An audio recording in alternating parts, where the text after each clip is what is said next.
What is up, my guys? Now this is what territory of the low IQ should have been since day one. I was out of my mind to think that those episodes would be interesting to watch. Just talking about stupid people, it doesn't work that way.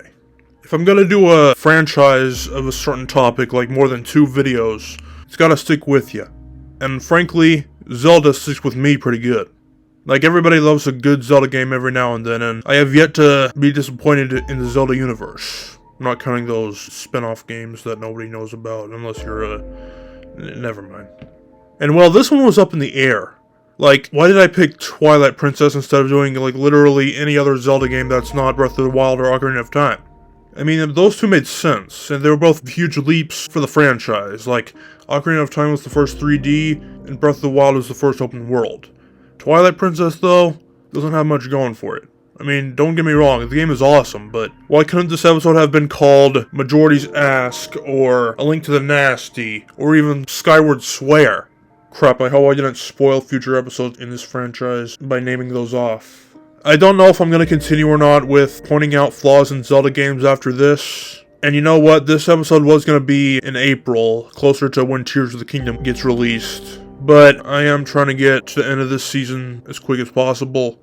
But the Zelda Flaws category of episodes, it usually makes for a pretty solid experience. Because like you all know, Zelda games, they have yet to make a bad one. So if the games are good, more than likely the episode should be good too. So Twilight Princess might not be the best or the most special Zelda title, but holy crap, it was the most hyped.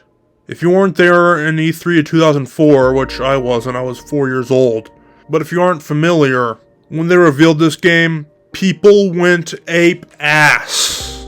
It was as if Jesus had just returned. Like, people were going crazy excited. I've never seen so much hype. Well, maybe I have seen more hype before, but the point is, for a video game, this is one of the most hyped ones I've ever seen. Now look, it's to be expected that any new Zelda game is going to have hype surrounding it, but this one in particular, the reason why it was so much hype was because Wind Waker, the previous 3D Zelda game, was cel-shaded. It looked like a cartoon or something. Like Invader Zim, or even Gorillas from 2005. Yeah, that early 2000s crap that has kind of been forgotten.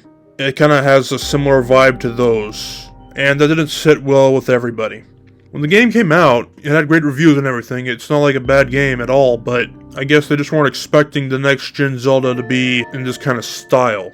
When really, the Nintendo 64 games looked more badass than this did. But I digress, so we're not here to talk about Wind Waker, we're talking about Twilight Princess. I think it's finally time to get on with the flaws. And just like Breath of the Wild, I couldn't find that many. So you know what I had to do, I had to look up what other people had issues with in the game. And if you've seen these kind of Zelda Flaws videos before, you'll know that these will just be nitpicks for the most part. But we gotta start somewhere, and I figured we would talk about the Wii version of Twilight Princess.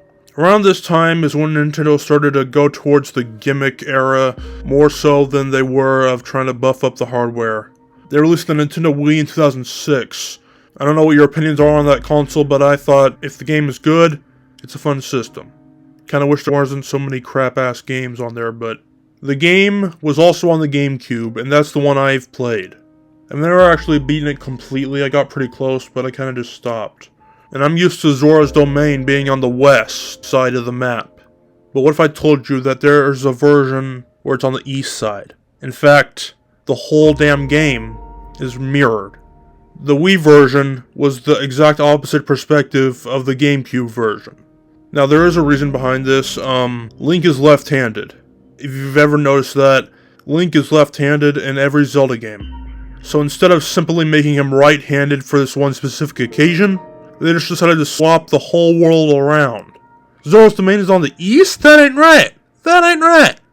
It's like dyslexic Zelda over here. Well, actually, I think dyslexic means you read backwards and not see the whole world backwards. That's what I used to think it meant, but, you know, not anymore. So technically speaking, it's the same world, but flipped around. So, it's not really the same world, is it? Imagine playing the GameCube version and then talking about it with somebody who played the same game, but they played the Wii version instead, and everything was backwards. Clearly, there had to have been a world that they had in mind at first. And I want to believe that the GameCube version is the true world.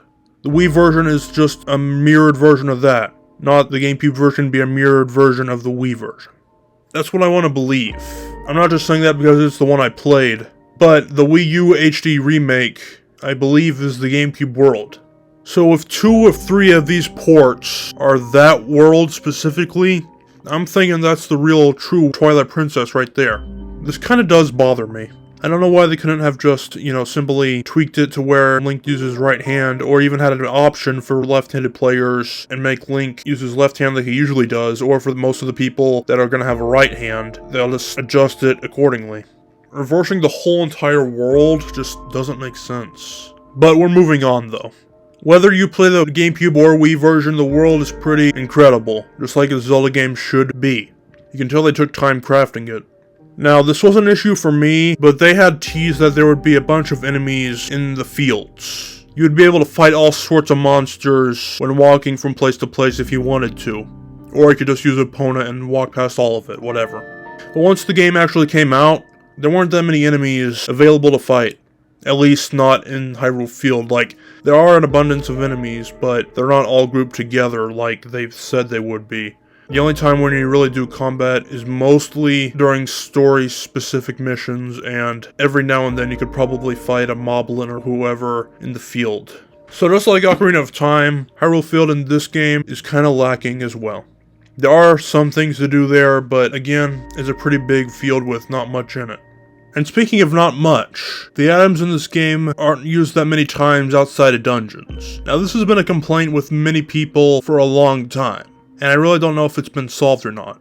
But every dungeon in every Zelda game introduces some new item, a toy gizmo thing that you can play with to progress with the dungeon, but not with the whole game.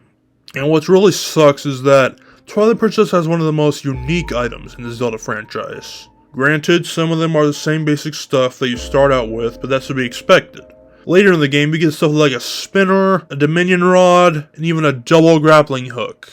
Yeah, we've had grappling hooks in the past, but now you can use a grappling hook and then use another grappling hook while you're using that previous one. Of course, you have to get the first one first, and then in a later dungeon you get the second one and it becomes a double. Yeah, so you can tell they wanted to try something else with this one. It's just a shame that outside of the dungeons they come from, they're rarely ever used. Like, you can use the spinner to grab onto a cliff and spin your way to like a heart piece or something, but not much more than that. I don't know of a Zelda game that actually has solved that issue, but honestly I don't think it really matters that much. But about heart pieces, people were probably pretty confused when they found out that it takes 5 heart pieces this time instead of the traditional 4 to make up a new heart. Which kind of means that it takes longer to get bonus hearts, because you have to look for an extra 1 every time. Why did they do it? Well, I'm assuming it's because they had found a place to store 45 of them. And 4 does not go into 45, but 5 does. So instead of just removing 1 heart piece from the world, and going through the trouble of trying to figure out which one would be the least important, they just decided to require you to get 5 instead. It's not that much different, like, you should still get quite a few hearts in this game. I don't really know if this would classify as a flaw, but for speedrunners and people that just want to get their health up faster, it might be considered kind of a weird decision, but if you think about it, it does make sense in the long run. Now, I have one more thing I'd like to say. This is not a complaint. In fact, I don't even think it's a nitpick. It's just a statement. I would just like to point this out, even though it might not be that important, but in the beginning of the game, when you're in Farron Woods, and you go to save that kid, I forgot the name, after you get like your first bottle or even second bottle, there's this little store with a bird, right? He sells lantern oil and whatever you call that other thing, heart juice or something. You can fill your bottle up with one or the other. I think it's about 10 rupees or something. Now you have the option to leave the store without paying that. I don't really know if theft has been a thing in Zelda games before, but for the NPCs that are supposed to be your friends, there's pretty much always been an option to torment them in one way or another. If you try to go back into the store if you've stolen anything, the bird that runs the shop is going to attack you and stuff. What you're really supposed to do is go to the right, go to that box, and put in any amount of rupees that's not less than 10, I think. But how is someone supposed to know that on their first go-through? This is not a complaint, this is not even a nitpick, it's just something I'd like to point out. I do believe they could have found a different way to have designed that store. I mean, yeah, I get it. That guy with the afro can sell you lantern oil, and you can also find an abundance of hearts in the grass, so who needs the heart juice, unless you're like going into a dungeon and about to start a boss fight or something. Which, by the way, there's other places where you can get this heart juice. So Kale, why would you even bring this up, even as a non-nitpick? I don't know. Alright, so that was this episode. I will see you in episode 123, and in season 10. Adios.